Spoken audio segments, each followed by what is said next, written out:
Okay. Hey, before we move on from this problem, we do want to talk about congruent figures and vector translations versus other types of transformations. So in our first two triangles here, from triangle ABC to A prime, B prime, C prime, this is a vector translation.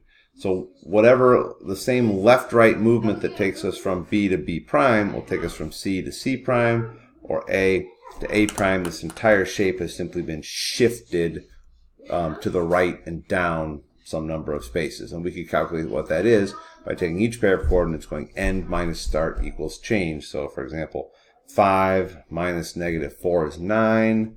Negative 2 minus 7 is negative 9. Oh, okay. So this vector was 9, negative 9. That translated that.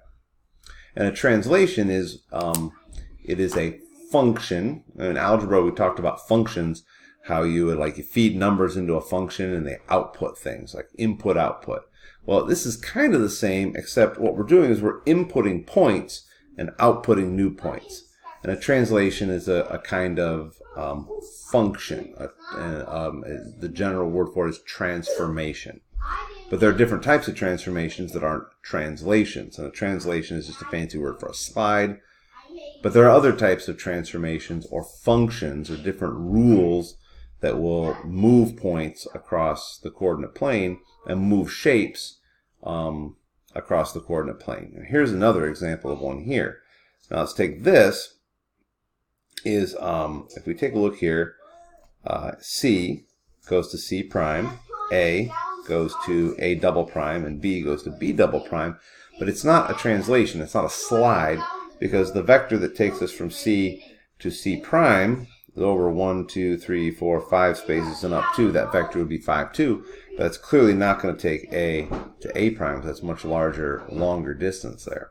So this is not a slide. It wasn't just slid over. If you look at it and kind of see it, it looks like it was kind of maybe flipped, perhaps, across, and then sort of slid up, something like that.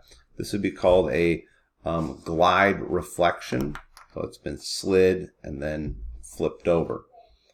And there are different kinds of coordinate rules. We can come up for that, and we'll get into those later. But I just wanted to point out that there are different types of movements in the coordinate plane that will result in a congruent figure. Right? So this triangle is the same as this one. It's just been moved, but it wasn't a slide. Again, it looks like it was a flip and a slide. All right, there we go.